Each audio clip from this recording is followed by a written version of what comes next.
Welcome back to the Brew Crew Podcast, everyone. This is episode 388 here in the Carriage House Bar. Happy to be here. I'm happy to be here. This is we're in a heat wave for the mole people. Yeah. It's been a while since we've said a heat dome. Is that what it is? That's what Yahoo News called it. So because it's a circular heat wave. Yeah. So like when I travel, it's the same weather as it is up north right now. We were just talking about how the Cubs beat the Brewers over the weekend in the series, taking 2 out of 3. Yeah. Same weather. So it's not even going to be a reprieve going back. It's going to be... Oh, it's going to be hot as hell. And we have tickets to Wednesday's game when the Reds come and visit. Yeah. And, again, it's going to be like 96, it's forecasting. That's so hot. So tailgating on that blacktop, that's going to be heat water, dome. All humid. It's just... And that's why, like, when we go to water parks, especially in the summer, it's nice to be the indoor one still. Yeah. Because it's... Oh, like Great Wolf? Yeah, Kalahari. But yes, very similar. I like that. Yeah. Yeah. Cool. But indoor. This heat is something. But to break the heat, that's why we drink beer. That's exactly why we drink beer, to break the heat. Yeah, that was a good series. It was. Did you do Banana Ball? That just happened, right? The weekend before. Oh, weekend before. How was it? Did they win? They won. They beat. It wasn't the Party Animals. Party Animals are. It's the Clowns, because that's where Jackie Bradley Jr. is the starting. Oh, that's right. Center fielder for the Clowns.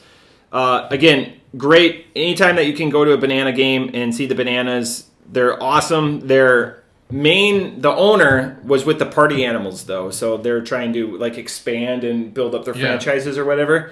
But Great American Ballpark is a great ballpark to watch. Speaking of which, it was 89 that day.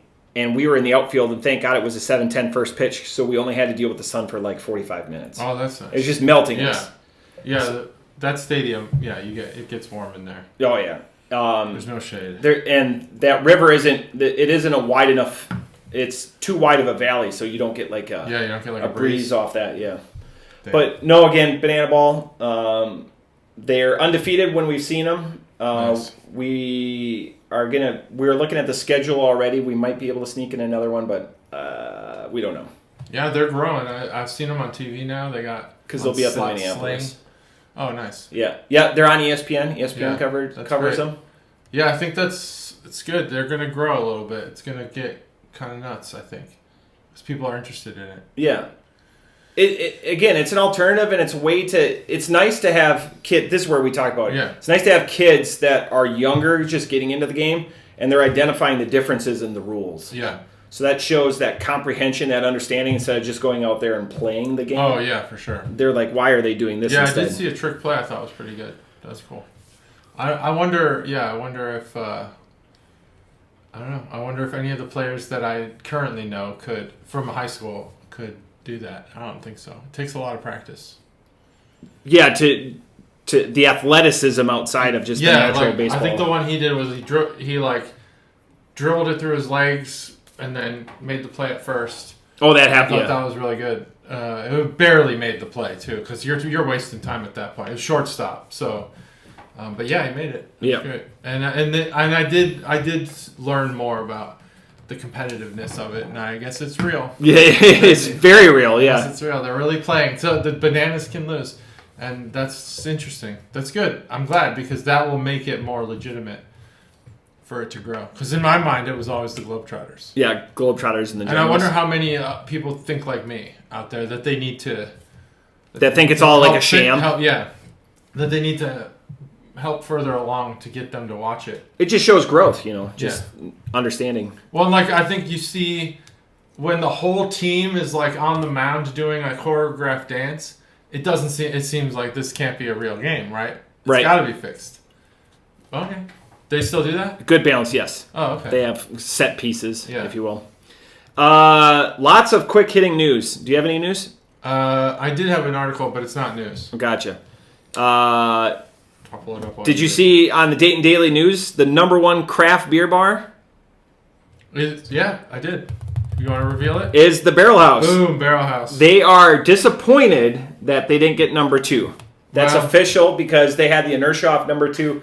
Did you see who got #2? No. Our long our nemesis, our nemesi Europa? of the podcast, the Europa, because we're going to censor that name.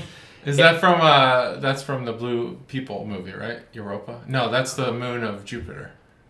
Europa is a moon of Saturn or Jupiter. It's one of the two. Yeah, what's the Avatar thing? Is there a Europa in there? No. Or Uranus? It's going to come to me.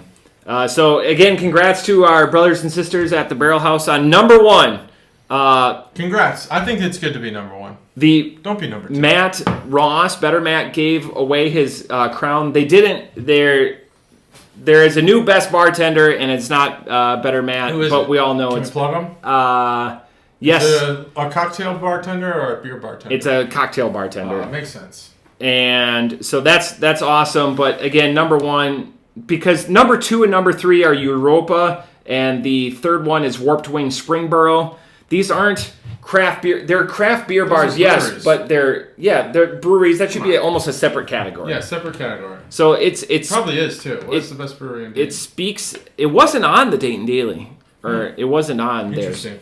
Also, this is going to upset JT. I'm going to watch JT go from 0 to 10 in 4 seconds. Guess what won Best Barbecue?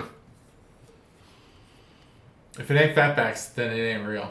Okay, Fatbacks was not on the list. That's really unfortunate because that's the best barbecue place. And Chuckle Mom's going to go from 0 to 10 on that too. Yeah. Best barbecue, it's got to be that chain place. City Barbecues. Fuck that, dude. That's 0 to 10. I need an audio for that. I can't believe that place has done what it's done. Has gotten where it's gotten. Oh, I just don't see it. Absolutely, it's very mid, and I'm not a barbecue aficionado. Barbecue is good, don't get me wrong, but I don't.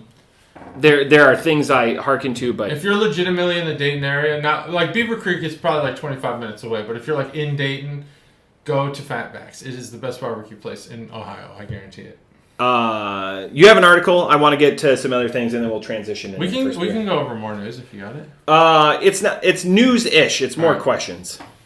All right, 6. This is an article, not news. The 6 red flags for breweries. Six red flags. This is a terrible theme park. It's from thetakeout.com. Six red flags. Saw this came across my feed. So here's red flag number 1. If it doesn't look, smell, or taste clean, it probably isn't clean. Yeah. I think that's a good one. I will point out too that if your beer is not the temperature you expected it to be, it's probably also not clean. I'm gonna say. I'm gonna say that if they have last week, if they have the audacity, well, that's different because that was out of a can. I mean, off draft. Okay. I went to a place in Yellow Springs. I can't remember the name of it, but it's not by Yellow Springs Brewery. It's on the. It's like I think it's near where you go to that state park. It's not in Eden, near the entrance. No, it's in Yellow Springs. Oh, it's in Yellow Springs. Okay. There's a whole strip of nighttime entertainment and restaurant places, and that right across the street there's this bar, and it was. I guarantee you the lines weren't clean on that beer, because even the boat show tasted like shit, and it was warm. Not warm, but it was like not cold. Yeah, mid-40s. Yeah. Yeah. And I was disappointed. That's where good bars will makes me sick. Post the last day that their lines are clean. King's Table does it. Yeah, Barrel House does it. You got to clean those lines. Yep. And keep it cold.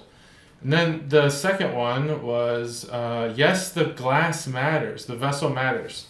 What do you think about that? I will say this. I have plenty. You not now. You have experience with this with the Masters. I haven't with the Masters. Doing research, I did academic research on this, and I could not find any evidence other than the effervescence. Yeah. But that was not glass specific. No. That the glass matters. I did not find evidence of that. Yeah. Scientific evidence. I think this is a lore thing. Yeah. I don't think you need to leave the brewery if they serve it in the wrong glass. I've gotten sours in a pint glass. I prefer sour in a pint glass. You get more. Yeah. But I've gotten sours in a tulip. I've gotten IPAs in a tulip. Yeah. I don't like that. Put my IPA in a that might be a higher grab one. Yeah, it was. Because they can't serve 16. Keeping glassware in the freezer. I know a lot of people is that do to hide things. They say. In this article, they say. Let me try to find the exact thing they say. That's a lot more energy inefficient to store glassware in a freezer because you're giving up a lot of space for something that's going to be taken in and out pretty quickly.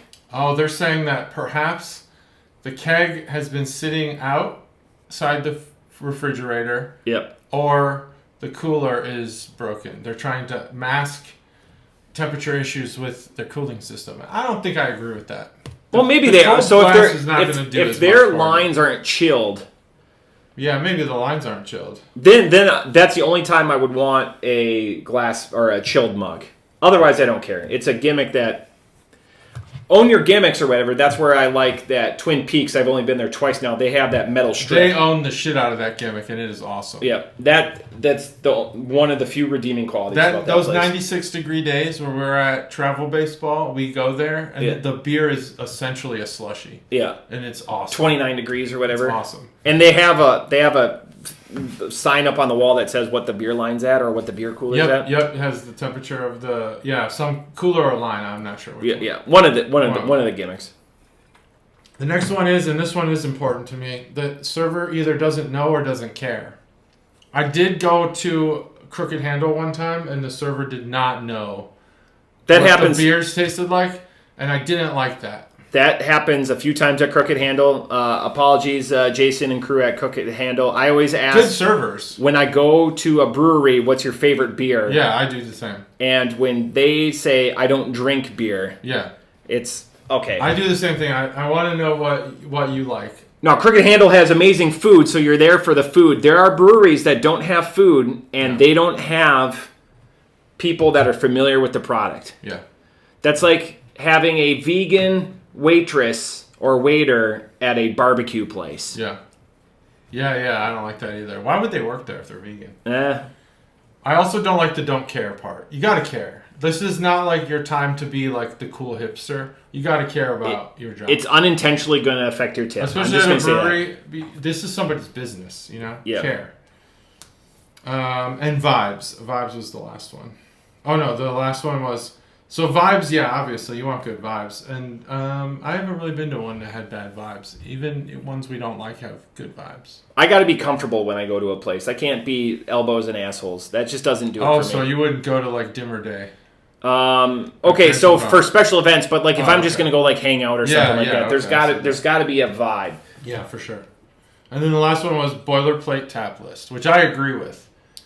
I think that's Little Fish on 2nd Street. Yeah. I think Little Fish has a couple great options, but they have way too many standards. Like, gotcha. They have like 4 IPAs, a bunch of Czech beers. I don't know. That's probably not even a good example. There are breweries where you go and it's like they have 9 beers and 8 of them are IPAs. Or like Urban Artifact last week when we went down, it was 7 sours and 2 non-sours. Yeah, I guess that has to fall into that category. Yeah, but their thing is sours. Yeah, and I bet you they were distinctly different.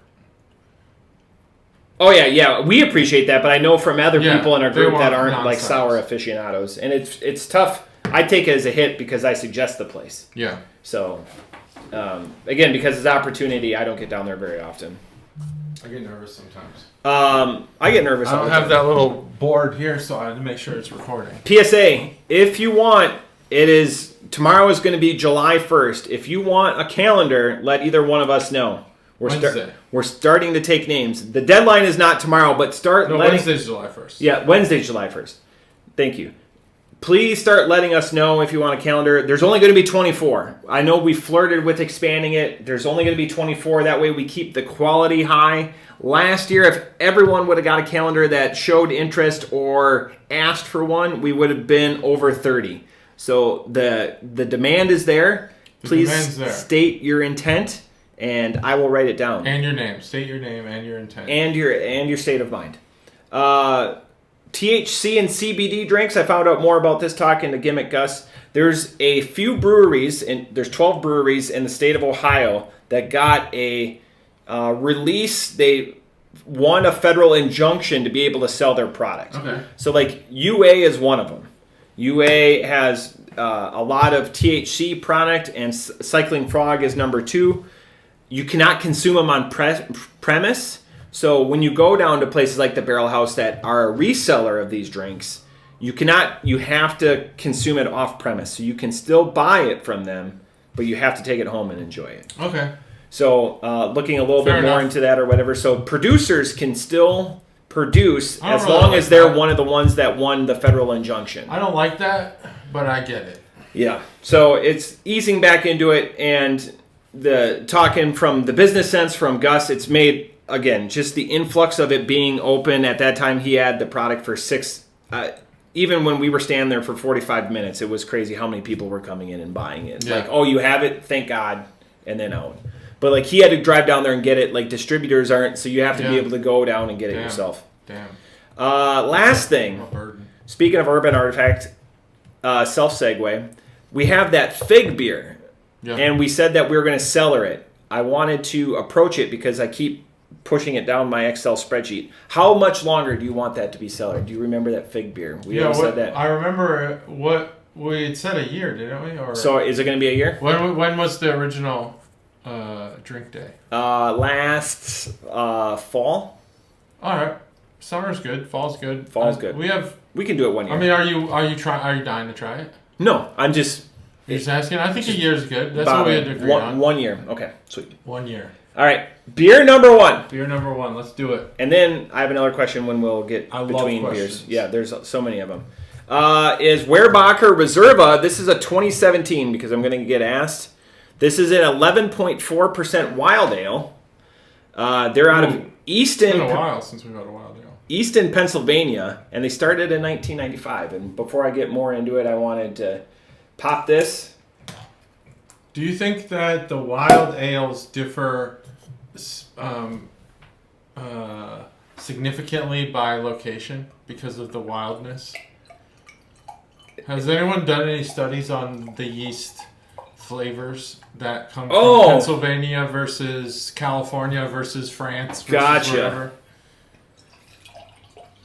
Oh, whoa, that smells interesting. What was it's a wild ale. What is it though? It's a Riserva, so it's an American wild ale with raspberry puree and aged in oak barrels. So it's raspberry aged in oak barrels. Been sitting on this one for a while. What's the ABV on this one? 11.4. Damn.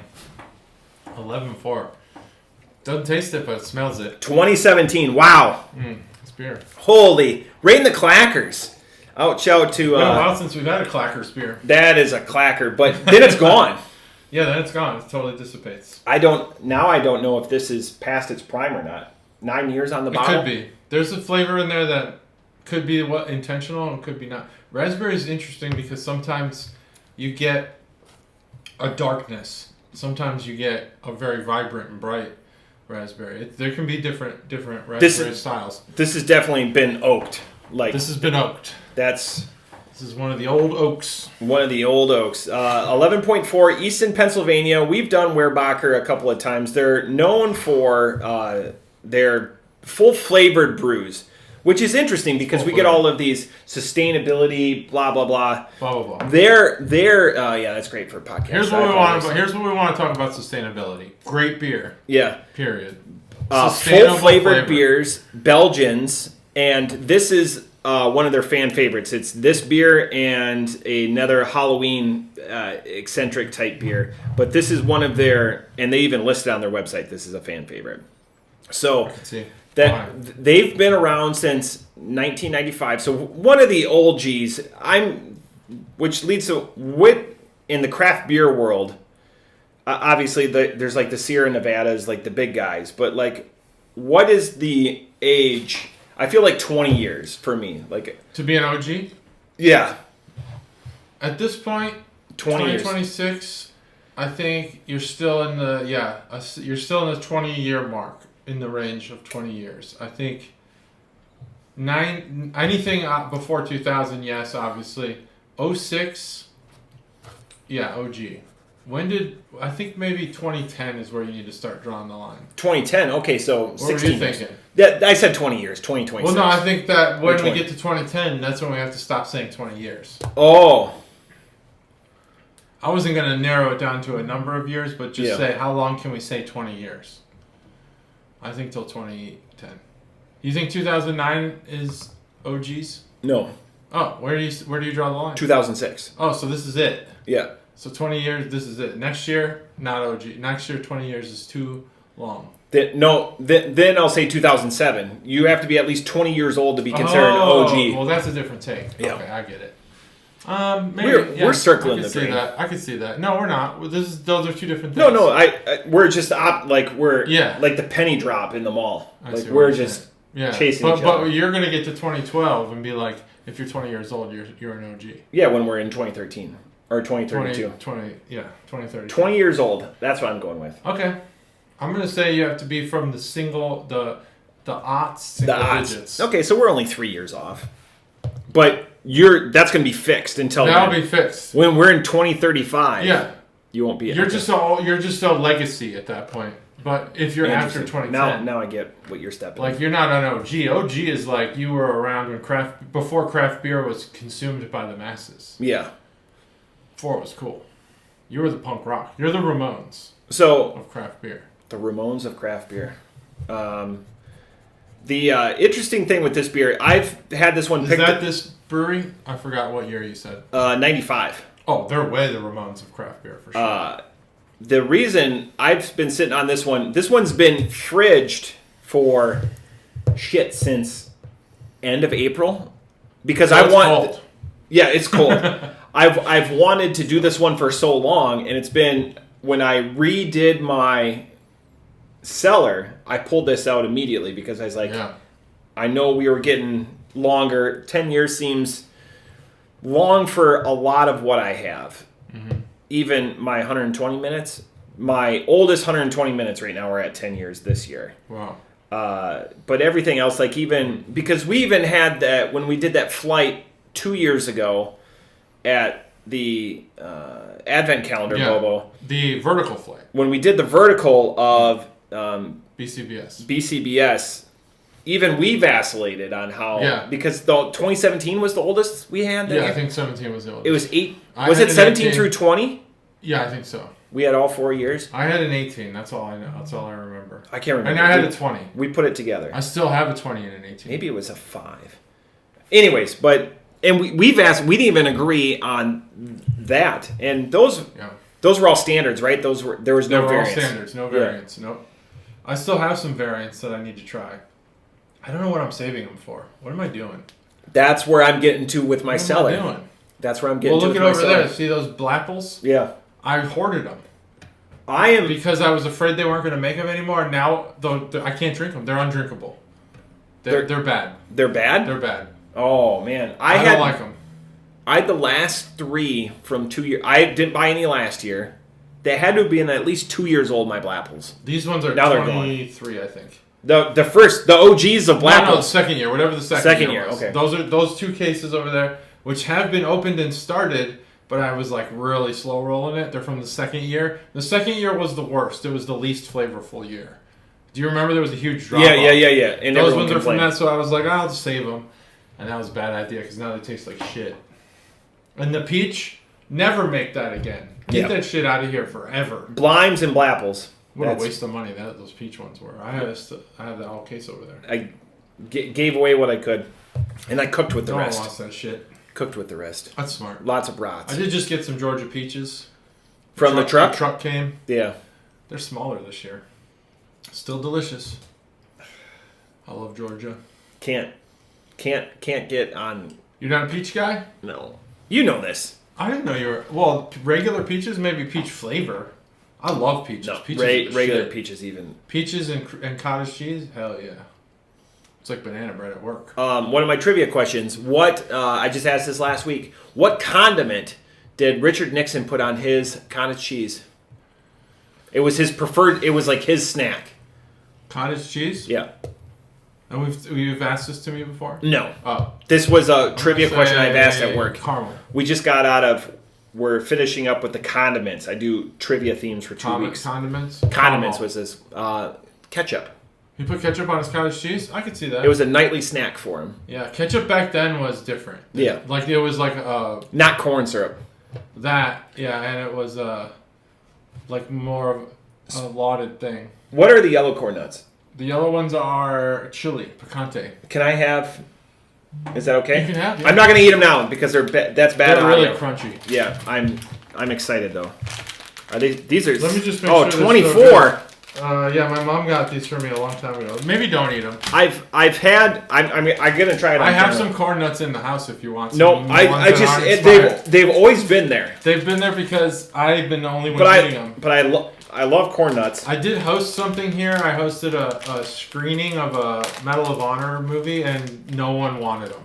Really? They were still they were still not expired. And I was like, guys, please eat these corn nuts. And they were like, no. I was like, why? What does everyone hate corn nuts for? Corn nuts are great. So it's that gas that gets it. The gas that they package it with. That gets them bad? Are they good? They sound good. They're crunchy. They're okay. They're not great. Okay. I'm still going to eat them because I'm good with that. I grew up poor. I'm good with that. Yeah. That's my last one. I do have unexpired corn nuts in the house if you want some. You can smell that gas, though. See? It's the gas. Potato chip, like Fritos and stuff, have that gas that gives off. Anyways, they're fine. Okay. Back to this beer. This has been wide-ranging. This has been nuts. Corn nuts, if you will. This has been nuts, but okay, this beer. I'm finally glad that... Let me look at that. Raspberry is able to do the heavy lifting in a beer unassisted. By what it was aged, that doesn't count. It's a raspberry forward beer. It's great. JT will show the artwork. It's just really a drenched raspberry. Spoiler alert. This is fantastic. We're only halfway through the bottle. Is it perfect? No. Can I penalize this beer because I sat on it too long? No, but I think that my guess is that maybe fresh to 5 years or 1 to 5 years is its sweet spot. 2017 is a little long in the tooth for it. Yeah, but it could be that I'm off. So I'm checking something out. The clackers, though. There's a spike in last week's video. Did you see it? Yeah, I had a good burp in it. Was that the spike? No. I was checking it out. Well, no, it wasn't. We were right on par with... Yeah, it was the burp. It was? Yeah, it was the burp. Damn. There. Does someone have like an algorithm? It was a good burp.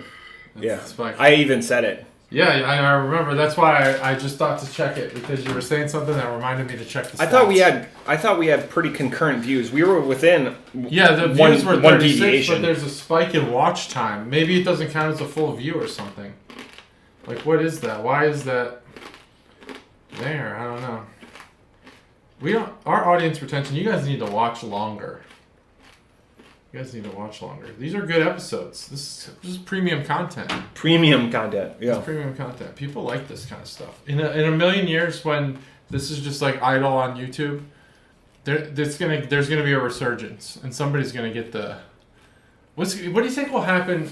Let's talk about that. What do you think will happen when let's say it's 1,000 years from now, and YouTube, and there's content on YouTube from this current age that people are just like nostalgic about. They're watching the old days of podcasts and stuff. Who gets that money? No one will own it because, like, we'll die. Oh, does it become common use after, like, 100 years? Yeah, I guess maybe after 100 years it's probably common use. So let's say it's, like, 90 years from now.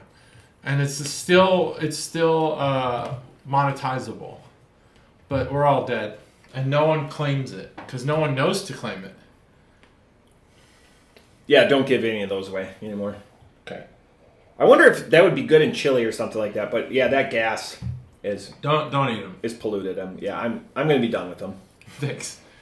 Yeah, this beer in 2017. Yeah, I think this beer has a flavor that if it was new, I wouldn't think anything of it. If it's from 2017, I'm thinking about it. Is that flavor, is the balance here off because it's old? And because it's fruited and it's a puree, and you never know what's going on in there. You know, is the yeast eating the sugar still, or is it just fruit sitting in a jar? I don't know. This is a common beer. I'm going to buy some fresh stuff. I think that this is still available at the Barrel House. I wonder if this will cause stomach problems. No. Old fruit? Maybe these would. Yeah, maybe those would. All right, let's talk about the can art. That's not too hateful. 220 calories for that thing. There we go. Oh, I thought it was going to That's be good. that. Sorry, Stacey. It's I like it. It's what would you call that? You'd call that like classy minimalist. That's what I'd call it. Classic minimalists or classy minimalists. Decisions no were made. punt at all. No, yeah. No, there's just no punt. It's flat. I do like the raspberry. That's cool. It's dripping with goo. Dripping with raspberry goo. Nothing better than that. What does it say there? Did you read that? I need my Underneath the flashlight. Riserva? Yeah. Yeah, that's you the did? description of the beer. Oh, yeah, okay. Wow, that is dark. I can't read it. Man, I'm getting all kinds of messages right now. It's fine. They're not urgent. All right. It does have that dark oakness to it that we talked about. Dorky. Dark Yeah. oak. Dorky. Dorky. It has a dorkiness to it that is I can't tell if I should be in love with it or scared of it, because who knows how old, what does the age do to it? How long has it been in a warm environment versus non-warm environment? Does that matter? I don't know. What I do know is that I could taste that this beer is really good. I love the sourness to this. I think early on in my craft beer journey, I had a wild ale that had a sourness like this to it. And that set my expectations for wild ales. Yeah. At that sour, back of the cheek kind of thing, back of the jaw. Clackers.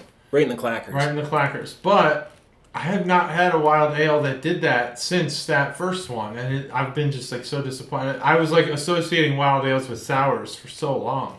And that was a huge mistake, because wild ales have now become unenjoyable. We had that Fontano or whatever. 3 Fonten. Yeah, for the calendar, I think 2 years ago, and it was just this could be better. That's the most expensive beer that most year. expensive ho-hum beer we've had. Speaking of Matt terms, ho-hum, but my wife.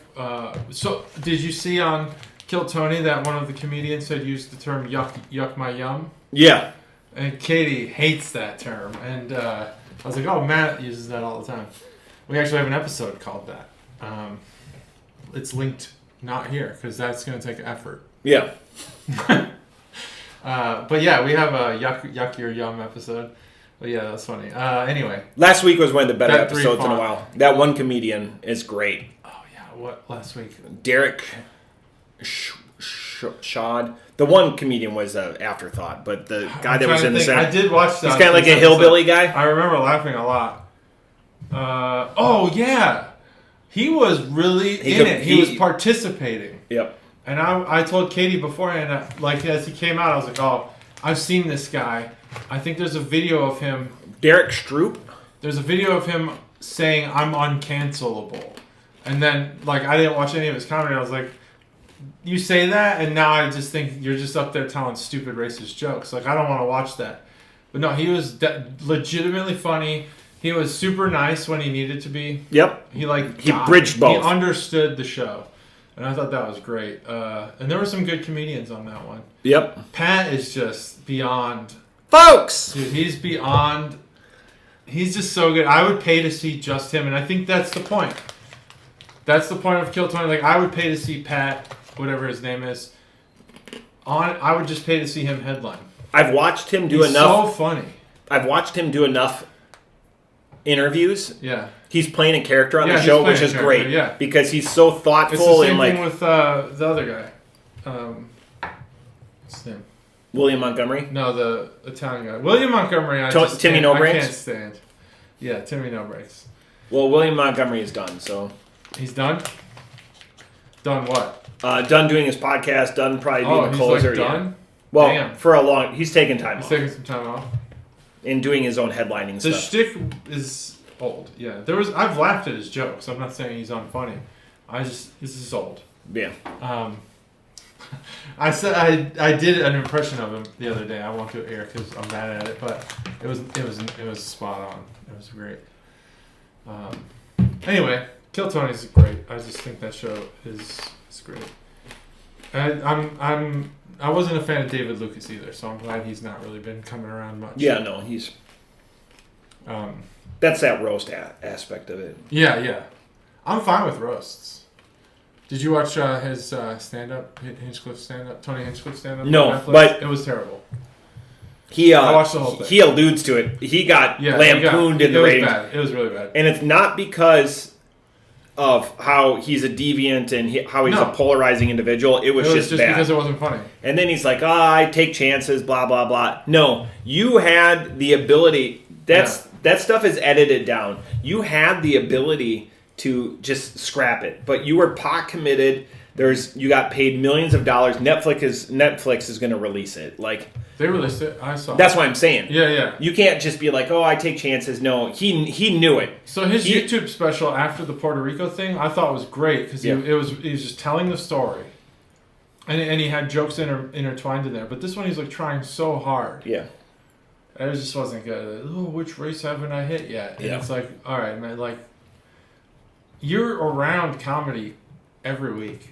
It should just be so much easier. But anyway, he's funny. He just wasn't funny in that one. Yeah, he's got fuck me. Yeah, he's definitely he's definitely got the credibility to continue doing specials. But anyway, here we are. That was a great episode. There's been some good episodes. There's been some bad ones. Yeah, but that's our podcast. They're all great, actually. They're all great. That's great. There's a couple of bad ones. This beer is a weird beer. Weird beer. This beer is like when Harry met Sally. Somebody wants pie for their birthday cake. Interesting. It's still dessert, and you can still sing happy birthday, but it's not the same. It's falling apart. You can't put candles in it. You can, but it's like weird. Where are you on pie versus cake? Like them both. Okay. I don't know why you have to pick a side. No, I'm just... I think they're like generic cakes aren't as good as generic pies. Generic pies will always win. But when a good cake is made, when a cake is made with intention, and it is not just your standard sheet cake, it fucking bangs. It slaps, as they say. It slaps. It's not chuggy. That cake slaps. The burnt sugar cake, for example. Great cake. Red velvet cake, trash cake. You know, there's trash pies. Like, I don't want coconut pie. I like coconut, but I don't like coconut pie. I want lemon meringue. I want cherry pie. I want something that's delicious. So, you can phone it in on both ends. Where are you on that spectrum? Yeah, it goes cake, you don't seem like pie. A cake guy. Oh, you like cake more? No. Cake, Cake's pie, the lowest. Ice cream cake. Oh, ice cream cake's the shit. Ice cream overrules everything always. Yeah. In our house, I mean, or like a baked Alaska or something like that, you know. Here's what my son texted me yesterday. Is it okay if my girlfriend and I walk to Dairy Queen to get ice cream? And I said, the ice cream's a good idea, but the walk sounds terrible. So that's kind of where we're at on ice cream. Yeah. You know, and he's like, well, don't worry, the ice cream will burn calories. So, ice cream trumps all. This beer is, so it's like, it's what you would want in a wild ale, but it's unexpected, I think. That first sip was really interesting. Right. Can I rate off the first sip? I'm going to give this beer a 4.75. I want to give it a 5 off that first sip. That first sip was a 5. On a clean But I think palate. as you sit on it, it settles into itself. It gives itself an identity, and that identity is near perfect. The aura fades. But not perfect. The more aura fades. It doesn't build. That first one, it's, that girl that you took home at the bar, and then you wake up the next day and you're like, what happened here? That's not as bad. I was just trying to be... I've never taken a girl home from the bar, but funny. I imagine We can find common ground, maybe. I've never taken a girl home from the bar. Yeah. Do you? I don't know. I wonder what that's. It's not like. my jam. I wonder what that's like. Not my jam either. Is she? Does she have a? Is there a? Is the girl who goes home with somebody from the bar? Does she have a personality that is different than the type of girl you'd meet elsewhere? Probably, right? She's not gonna make you breakfast, right? No, I mean, because that's what you want. That's a good starter. Yeah, I'm fine making my own breakfast. Oh, me too. I'm not saying I'm not. I don't need somebody to make me breakfast. It's just like JT's. This sounds like a Craigslist listing. I need a girl to make me breakfast. Craigslist. Who's even using Craigslist? We got Facebook Marketplace. What is it? What is it with these people? Okay, off the top rope. This beer is a 4.25 for me. I'm trying to hold it accountable for what I did to it. That first taste is a 5+. Yeah. And it's still really good. It's going to be memorable, so maybe I'm a little too conservative on my score. Where it comes down a little bit, even with it being a raspberry, with it being a wild ale, all of that, is it just seems to retard too quickly as you drink it. I'm excited because it hides that 11.4 very, very, very well. Oh, yeah, it does. I didn't even mention that. That's probably the second best thing about it after the fact that it's raspberry. The sad thing about it is I'm sharing this one because I could easily sit there and have drank this entire bottle myself, like watching. We just got the kids into Harry Potter, so we just watched the second Harry Potter last night. The girls are watching it for the first time through fresh eyes. It's like Banana Ball. It's like that. It's nice seeing things that you enjoyed in your youths through the eyes of people that haven't experienced that before. Yeah. And this is an exciting beer. I'm glad that this will be a benchmark for it. This is my first Riserva. I'm going to buy it in updated years because I don't think you can get it out in the wild fresh. I think they house it for at least a year and then they deploy it because I can't. I know I bought this from the Barrel House. I didn't start going to the Barrel House in 2017, so the fact that I know that means that it sat there for a while, and that means Weyerbacher did a good job of deploying it in its prime, and then I just happened to sit on it for a long time. Mm. The website, I forgot, is just Weyerbacher, WEYERBACHER.com. It's a cool website. Again, that's where you can find out some of their big, full-flavored brews, and they're Belgian specific, which is nice because we like IPAs. They go in a far different Euro trash, as I've collectively called it, with a lot of what like Gus picks out and stuff like that. Euro trash in a embracing way. Mm-hmm. So off the top rope, 4.25. I'm surprised on the 4.75. Oh, I think it's a really good beer. The raspberry comes through. The raspberry delivers. As I get ready for the second beer, I have a question for you. You famously have said, and I think I have this right, the 4th of July is your favorite holiday, correct? No? Yes? I do love it. It's not your favorite, though? I thought it was your favorite. About it. I think Thanksgiving is my favorite. But I do love 4th of July. We can go with that. So it's up there. What are some of your... Because I have it written down. Yeah. What are some of your... What's your favorite activity? What's my favorite activity? On 4th of July. I think I just generally... If I had to pick something, I generally like that people acknowledge America once in a year. I like that part. I feel like we get away from it, but then there's patriotism on both, all sides of the aisle, whatever aisle that is. I like that part. I do like the fireworks too. Do you buy special outfits, or were you guys ever in that phase? I'm thinking about getting a shirt this year. I have a shirt. I'm going to send you a picture. I'll post it on the Facebook too because I'm going to do it. But anyways, beer number 2 is an Anchorage beer. Ooh. And I did the JT method of cooling. I just found beers that were rolling around my hot car. Again, it was 90 degrees. I just put them in a bag. Cold, though.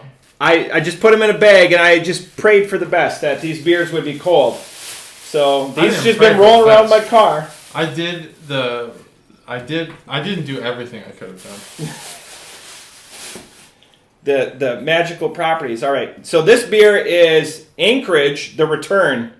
It's a table saison. Wow, I like this can art. So, well, it's beautiful Anchorage. So everyone goes, oh, Anchorage. This is a much more affordable beer. That's why I left the price tags on it. Different than normal. $7.10. So it's not a 65. $7.10 East Green in Bentonville. You know what that is? 80. That is the Auto Wreckers in Chicago. Oh. You remember that commercial? No. Why would I remember that? Because it's everywhere. When I was in Chicago. 710 East Green in Bentonville. When I was last in Chicago for any length of time. It's a famous commercial. The guy takes the door off and the whole door falls off the car. You ever seen that commercial? I guess that was Royal Rumble, so that would have been... Every time I've been there, we've watched... So with you... Ask your Rachel Ray Springs friend about Auto Wreckers. Auto Wreckers? Yep. You ready? Bentonville. 3, 2, 1. Perfect crack. Go. You didn't Table really saison. The total. Yeah, there you go. So it's a 4%. So I wanted to drop it down. I had a couple of beers I picked up. My fridge is nowhere near as good as JT's is, where it's just who done it of criminals in there. It's a cornucopia. It's of whodunits. It is the cornucopia of whodunits. I need to write that down. That's because JT is handling it. Would you have to? Could you spell? Let me write that down. Actually, cornucopia of whodunits. I'll write it down. Write that. Thanks. I can spell cornucopia. Not out loud. I can't spell out loud. I can't do math out loud. I can't spell out loud. The only thing I can do out loud is present technical information about my work. So pretty good at that. Yeah, extemporaneously. Yeah, we're just both off the cuff. That's why we do a podcast. Yeah, you know what? I want to see you present. That's like one of my strengths. I'd say is the presentation of information. Yeah, I brief for it. Yeah, exactly. I'm like so good at it. I take pride in that.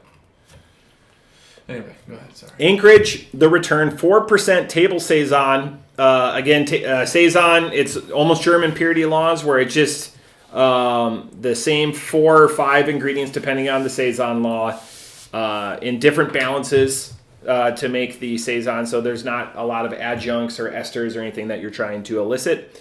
Anchorage, Alaska. For my money and for my memory, the second best brewery in Anchorage, 49th State. Ouch out to 49th State. I've said that before. They were my beer of the year. They're great. Anchorage is a great beer drinking town. Great website. The nice thing about Anchorage, as JT went on about Prairie last week, Anchorage has 30-foot tall oak foeders. Or oak casks. 30 feet? Oh, yeah, they're massive. I mean, that's just huge. But everyone is on stainless steel these days for like ambiance or whatever. Stainless steels are like 10 feet. Anchorage is wood.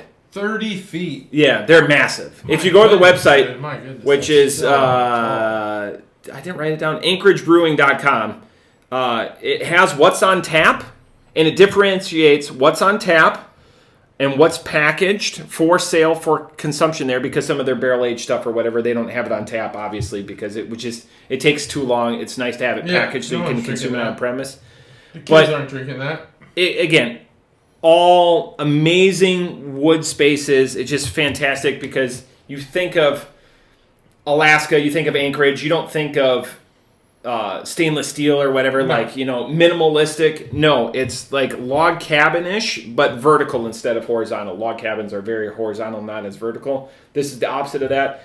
49th State embraces the outdoors because they sit right on the bay.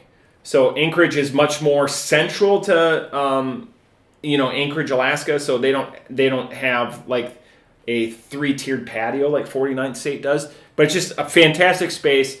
Obviously, all the listeners are going to be going to Anchorage within the next 3 to 6 months. Definitely, I'm going tomorrow. It's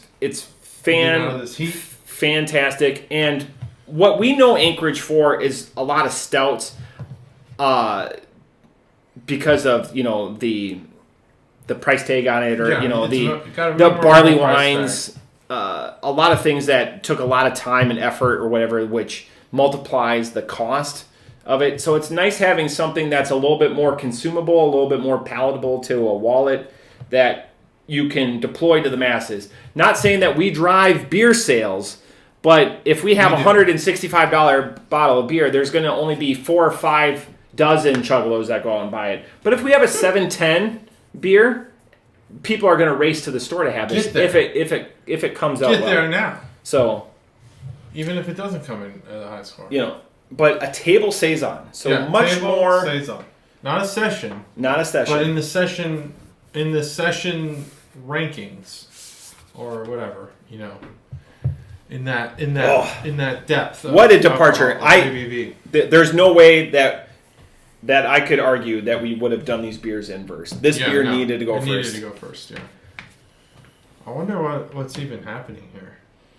It listed on the can. A table saison. Yep. I don't know what that means, but I'm gonna look it up. Right here. Your ingredients. Well, yeah, I got the ingredients: okay, water, malt, hops, yeast. But what does the table mean? So, like a table wine or a table beer is something that is easy, approachable, and doesn't have like a lot of off-putting characteristics to it. So it's just going to be like a Miller Lite could be a table beer. Yeah, salt and pepper. Salt and pepper on the table. In my house, like Tabasco or something like that. But you're not going to have like banana oil or something like that. Something off-putting. Something approachable, easily consumable, appeals to the masses. Yeah. String cheese. String cheese. Kids love it. My kids eat the shit out of string cheese. Kids love string cheese. I don't understand what it is. My kids didn't even eat it as string cheese. They would literally bite it. Oh yeah. But my girls are done peeling it. So then we have two different kinds done peeling it too. Of string cheese. One's traditional, and the other one's just like a block cheddar. Oh yeah. Cheddar stick or whatever if you want. Oh yeah, we have the cheddar sticks. I'm excited because I'll be going to Wisconsin. I'm just gonna fill up on cheese. Yeah, get all the cheese. All of it. Yeah. I love the different cheeses on my burgers. I like cheese. Like okay, cheese. Now you opened it up. Somebody power rank your cheeses on a burger. That's a good qualifier. Well, I do have to say that I saw a video of somebody eating a soft cheese on a burger, and I haven't tried that yet, but I feel like it's going to be amazing. Okay. But I haven't done that. I only I definitely have a favorite cheese. Cuttable cheese on cuttable cheese. Not the scoopable or spreadable cheese. Sorry, Stacey. Prepare for the spike. What are the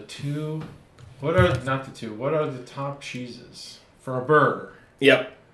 I have a hot take, and I don't know if this is a hot take, but if I have a burger that ranks high, that's not because of the burger meat, it's blue cheese almost all the time. I love blue cheese on a burger. This is where we're fighting. We're fighting? Go. Blue cheese, to me, is the least appealing of all cheeses. I like Limburger. I like Brick. I don't like blue cheese. I like Brick. I like Munster. So like I like Brick and Limburger are like the pungent, like the skunks of cheeses. So that really just appeal. Or like Stilton. That's right there. That'd be in the same family. Almost blue. Where it it's polarizes. Blue. Yeah, it's very harsh. Blue cheese, I can't. Stilton is harsh. It's in the blue cheese category though. Speaking of condiments in Alaska, what condiment was invented in Alaska by Bob? I forget his name. His name was Bob in 1953. Bob. 1953. What condiment? Famous American condiment? Famous American condiment in Alaska, 1953. He was a cookie for a plumbing outfitter, so he was the camp cook. Oh, I'm gonna say. Well, I don't know if he was a camp cook. What did he have access to? Mayonnaise, maybe. So you gotta think of something that's shelf stable. Oh, okay, shelf stable. Yep. And I'll give you a hint. After he invented Heinz this, 57. He moved to that's I hate that shit. That's ketchup has been around for a long time. No, Heinz 57. Oh yeah, the steak sauce. Yeah, that's been around for a long time too. Not the steak sauce. That's A1. This is some other shit. It's gross. I prefer Heinz 57 over A1 if I have to have one or the other. No way, A1's way better. A1's the best. So A1's the single best condiment that exists, in my opinion. But not everyone was in the Navy and had to live through that bullshit food that we had on the ship. So many. But they put A1 on every table in the Navy. I just watched a Navy video on how 4 people cook for everyone, like the how they USS cook for like thousands of people. On a sub though. Oh, on a sub. Well, the kitchen on a sub is 10 by 12. That's small. Yeah. So, anyways, after he hit it big with this recipe, he moved to California. Okay, that's a hint. It's a condiment. It's a condiment. It's a condiment from the 50s. I'd consider it a condiment. We might get into a fight about the condiment, and I would respect. Let's call it. It's a big one. Ranch. Ranch. It is ranch. Dude, the Europeans are loving ranch. Dude, right? That's why it was topical. That was my question of the day for today, and no one got it right. It's going to be exported like crazy. Hidden Valley just hit the jackpot at the World Cup. Bob, he started a ranch. It was called Hidden Valley Ranch. Okay. I do like ranch, but I don't like knowing that there's that much oil in it, vegetable oil. Yeah. And when I think about it, it makes me sick. Yeah, I don't like seed oil and stuff like that. There's ways to do it. Shelf stable, by the way, was buttermilk. It just has a longer. That's buttermilk. That'd be good. So, good ranch, by the way, like homemade ranch, like at supper clubs in Wisconsin. Buttermilk is the key. Here's another piece of trivia. What do you win if you win Nathan's internationally famous hot dog eating contest? What belt do you win? Oh, I used to know this. No one got this one right either. This was my question on Friday. I used to know this because I used to watch. Scream it out if you know it. I watch it every year with my father-in-law. It's a highlight. The eating belt. I don't know. The mustard belt. The mustard belt. Love it. It's fantastic. So many. It's just Alaska. It's just funny that there's some great mustards out there. And with ranch being in the World Cup right now, I just opened a new jar on Sunday from a local grower. It's his hot mustard. It's all right. It's not hot enough, but Tom's Garden. Tom is a local Bellbrook guy. Oh, all right. Grows stuff out of his own garden. I don't mind that. But yeah, this beer. Yeah, this beer. It's a saison. Let's talk about that can art. We got the music playing, as you can see. You're gonna cut it in, right? Yeah, I'll cut it in. Yeah. Music's coming. 710 East Green in Bensenville. The return of the auto wreckers. That would be a good episode title too. Yeah, I'm gonna put that might be it. All right. Or just put it in the comments. There's some wolves licking a tree. And some birds. Did you have fresh baked bread on this sub, the USS Pennsylvania? They had fresh baked bread for every dinner. I don't remember having fresh baked bread. Maybe rolls on like steak night. Yeah. But steak night has a whole different thing on a Navy ship. So if you're getting steak, you're getting extended. Oh, on the sub, it's ribeyes every Sunday? That sounds fake. But I'm sure maybe there's some subs that do that. We got steak and lobster only when we got extended. Jeez. Yeah, it's a punishment and it's a reward for a punishment. But you're not getting punished because you did something wrong. You're getting extended because they need you. I know my buddy Puke Shoes that was a submariner. I've told that story before on the podcast. Story. I puked in his shoes by accident. And he gets the nickname. Too many Bud Lights. Well, he had to go to work the next day and put on his shoes, and he was very upset. Anyways, as anyone would be, like when your work boots are puked in. And it wasn't intentional. I did this, and it puked. Yeah, it came out the side. Yeah, it came out the side. He said Thursday nights was chicken nugget night, and that was the biggest day on his sub. They loved chicken nuggets. They hoarded the shit out of those. Yeah, we didn't. Because like the SKs, like after like 10, we didn't have chicken nugget day. 10 days underway, the store was bought out. Oh yeah, the store never stocked on our ship either. Yeah, like 1-2 days max. Especially if the Marines are still on board, you're fucked. You're not getting anything. Yeah. Yeah, I wouldn't even count on. You're getting Fagos and Hydrox. I wouldn't count on the ship store. Oreos. What's in the galley? Yeah. That's what you're getting. And the omelets were the omelets were the star. It was the only consistent thing that you could get that was made your way. Because you got to define it. So in Djibouti in 23, the best thing that we had was omelets. And for Sunday brunch, you could get an extra egg. Because normally they were 3 eggs. On Sunday brunch, you could get a 4th egg. I would get up early to get to the omelet line. because the line gets crazy. Oh yeah. Yeah, especially in the enlisted ranks, gets fucking crazy. But they ate separate. On, on Navy ships, they eat separate. Yeah. On Chiefs, subs though, it's the E1 through E6 are in the galley. The E7s to E9s are in the chief's mess, and the officers are in the officers' mess. That's the one where they still get served, right? Yeah, they get served, but they pay out of their BAH. Oh, for that. Or BAS, they pay for their food. We don't, so that's the difference there. But we got I don't know about fresh bread. We had steak and lobster twice on my shit. But we had, I think, dinner-wise, I looked forward to rice because I loved rice and A1 sauce. I put those together. It was I know that's a thing for people. It was the only good thing that I would ever get to on the ship. All the meat fucking sucked. The mac and cheese sucked. Everything sucked. I would make peanut butter and jelly. Oh, I'd say 4 days a week I'd make peanut butter and jelly.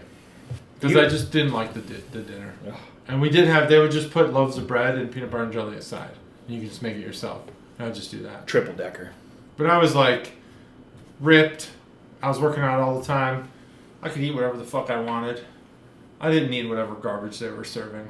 Yeah. And the thing that pissed me off the most was how proud the CSs were of their food. Because it sucked. Yeah. But there was one time in the Intel Center we had a TV. We were like one of the only places who could get satellite cable.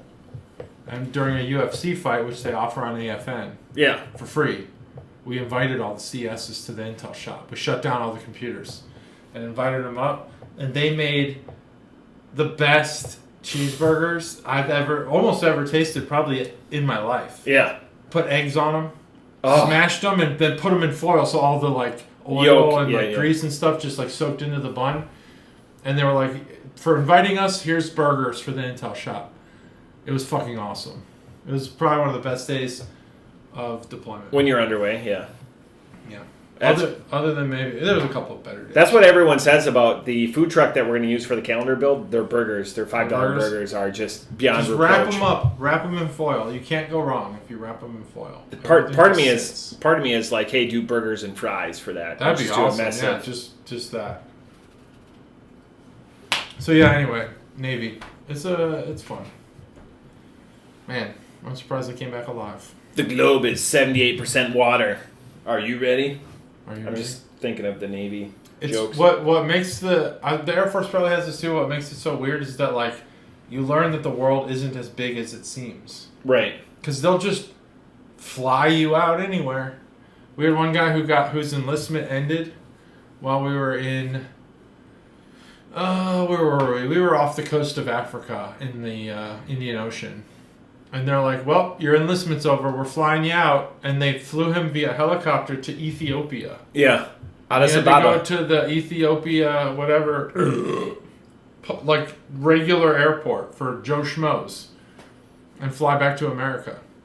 And they flew him to like Saudi Arabia as his layover and then back home. I was like, that just makes the world seem so small. Like to think that those are the places you're going to go as you fly home. I don't know. This is weird to me. It was an eye-opening moment. I've been to Ethiopia. But they don't give two fucks about you, basically. I've seen people get extended when they wouldn't fly them home. Like, granted, this was a ground job, but I've seen people get extended 6 months. Just at the end of their... that can happen. Yeah. And they're like, hey, I'm done. And they're like, no, you're not. That can happen in the Navy, too. No, you're not. They have to have a flight in. Yeah. You can't just get on a helo for you. Yeah. Who the fuck are you, You got to have a medical issue. There's got to be a reason to get to the land. And they apparently had a reason to get him there, so he got there. But anyway, the spear, it's got a wolf. It's got some birds on it. There's a key floating around. I don't know how many people noticed that. I did. Yeah, it's great. And this wolf is like licking a tree. I'm really proud of our ancestors for having domesticated the wolf. Because I love dogs. I think dogs are a gift to humans.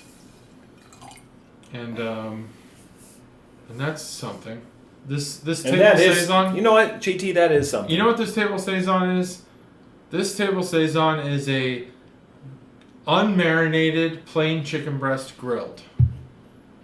It has not any flavor almost. Just enough flavor to be a beer. but not be in a position to be criticized negatively or positively. It's just a neutral beer. It exists. It will continue to exist. And it doesn't do anything offensive to the palate. So that's where I'm at on this. Let me take one more sip. And yeah, I mean it is what it is. It's 3.5.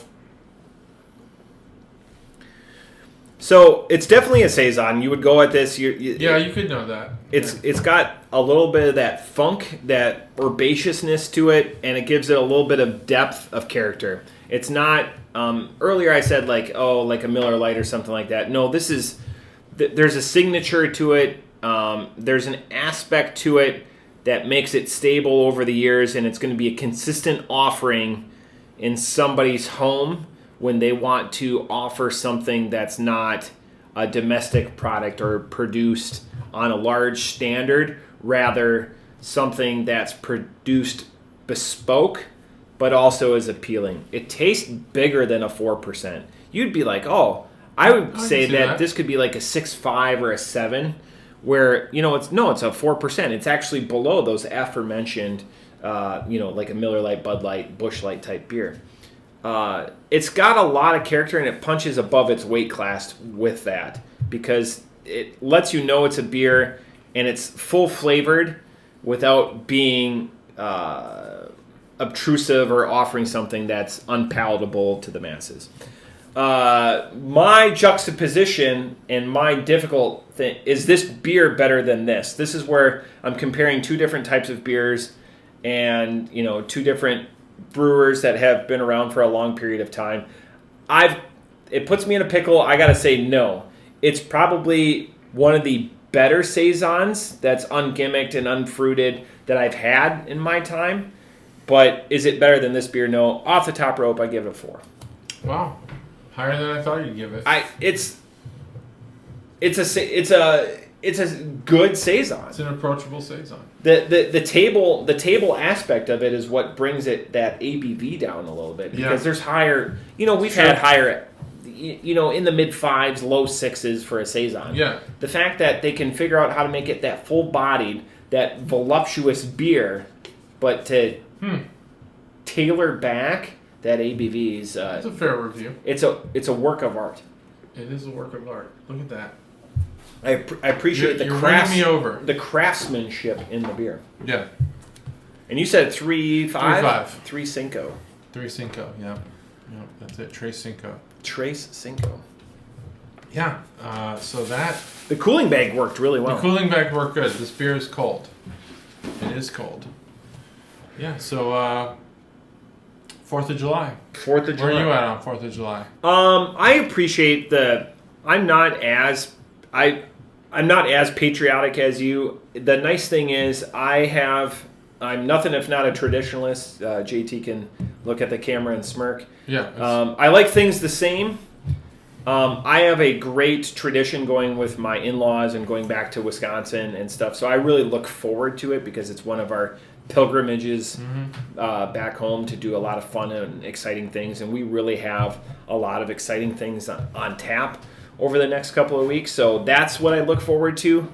I love fireworks. This year I didn't buy any. Usually I go off the rails. Yeah. But I've got a dog that's very old that gets very agitated and very uncomfortable. So I want her last times to be undrugged and unfazed or whatever like that. But I enjoy oohing and eyeing. It's incredible. Last year I remember when we went out for the 4th of July and saw fireworks, it was in the high 90s. Yeah. And we're going to get the same fucking thing this year. Yep. It's crazy because it's been so nice. It's been so nice. We've had extended 70s. Like this week, this old man yelling at clouds, and this is clouds really because the humidity has just been incredibly it's suffrage is real. Like I just don't like it. Suffrage is real. Suffrage is real. The suffrage. The suffering. Suffrage of the white man. Yeah. For sure. And women's suffrage. That's a fun. End it. That's from the. What was that? Yeah, I've seen that. shit with Adam Carolla and Jimmy Kimmel. Oh, is it? Oh, Man Show? Man Show, yeah. And women's suffrage. Yeah. Yeah. Obviously, it's the opposite. Yeah. I appreciate that Chuggalo Mom gets to vote, so I don't want to end women's suffrage. But, right. But yeah, I'm excited. I've got a couple more cellared that I really want to get to, like before the end of the year. There's a couple of them, some big ones. This one was a big one. Yeah, that's some a big bigger one. ones. It's good. I liked it. I got some cellared stuff. Nothing like that. We'll see if I. It's just nice it's nice to because to go full circle. What are we saving them for? You know, like yeah, I know that's my problem. What am I now? Tabor's available. Yeah. Barrel House and Pat always put out weekly stuff. Now they don't have like the big stuff. Both of them always have stock of that. Yeah. Like they have their shelf space or whatever. Yeah. But it's tough for me now buying something like that and not consuming it right away. Like yeah, I can see that. Like in Anchorage, having it, and the last time I bought a bottle, I just had it with Huggable Matt and Gimmick Gus. Like, yeah. Oh, and I saw Barrel House is an official Malort. Yeah, that's a Chicago thing. Yeah, it's a Chicago thing. Yeah. And did you hear who he gave the ouch out to? The Athletic, for them getting identified. But they corresponded, Jepson's and the Barrel House. They've corresponded before, but now it's got national attention. Yeah, because of the Athletic. Because of the Athletic, that's good. Yeah. Dayton, it's like weird because all these places are going out of business, like the Yellow Cab, and at the same time, Dayton is growing in awareness. People across the country are understanding that there's character here. I don't know what that says, but I think we just need one big boom. We need a boom, population-wise. I got a joke, but it's better off camera. All right. I'd be interested in like a tech company moving here or something. Oh, I it's see. Never gonna like happen. Influx, no, yeah. Yeah, an influx. Like I think An Dayton's injection. got good character. It's got good, liveliness. I don't know. It's just ripe. It's ripe for the moving in. I love the downtown area could be revitalized instantly. I love the fact that it's so affordable to live here. That too. That affordability is, as you watch and things are getting out of hand and going up or whatever, and it's nice because I can look back and just say, hey, we live in a hyper affordable place. It really is hyper affordable to live here. Yeah, it is. When you compare all things. Yeah, I like that too. I wish we had just more, bring more attention. I think Barrel House is doing that. That's good. Get some more people interested in Justin's Malort. One shot of crazy at a time. Yeah, exactly. That's good. Is that their motto? Should be. Yeah, I wouldn't put that on them. Well, no, not on them, but they could take it. They could adopt it. Yeah. It's up to them. But yeah, that's it. That's episode 388. 388. Man, we're getting there. Bye.